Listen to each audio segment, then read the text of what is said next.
Right, now we've got to move on with this. It's a mobile phone.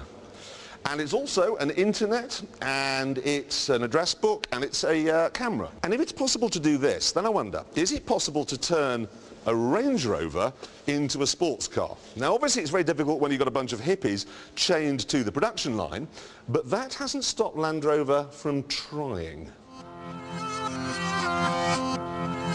This is what they've come up with, the Range Rover Sport. They say that making it was a challenge, and I'm not surprised, because things which are tall are not sporty. I know this. Even so, this new car goes from 0 to 60 in 7 seconds. And it has so much power that the top speed has had to be pegged at 140 to stop the tyres bursting. And what's more, Land Rover say it's not just fast in a straight line. They say that thanks to some fancy new anti-roll bars, it can also handle the bends. They're right, it does. The steering's sharp, the brakes are massive, it doesn't roll too much. Bump and then a bend, and it just takes it all in its stride. I'll tell you, it's very, very good, this. It's really very, very good.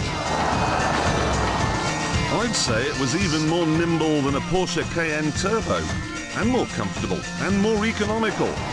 Probably do 12 miles to the gallon, if you're careful.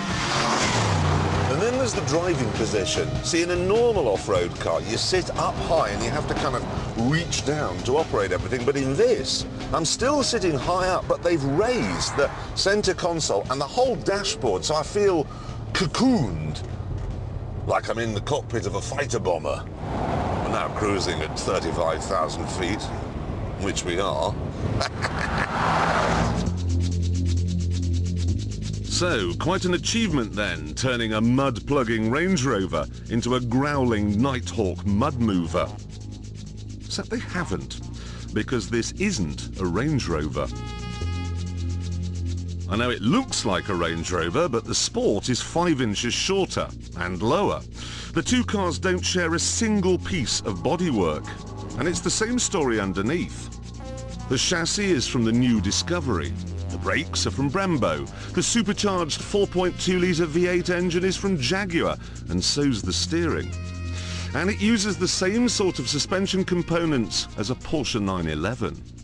Sounds great, but there are some drawbacks.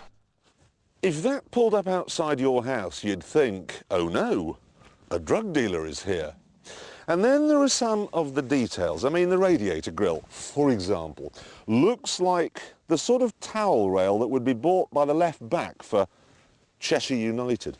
Then you've got this black stuff here around the bottom of the window. I know why they've done it, to cover up the fact the dashboard's been raised, but it's ugly. And so are the side skirts. But the worst thing of all is the tailgate, because on a proper Range Rover, it splits like that. On this one, you can either open the rear window for no reason that I can think of, or you can open the whole tailgate. Fine, but you're at a point-to-point, okay? Without a flappy bit down here, where do you sit? Of course, the Sport is cheaper than a proper Range Rover. You can have one with a turbo diesel V6 for £34,000, which is almost cheaper than a horse.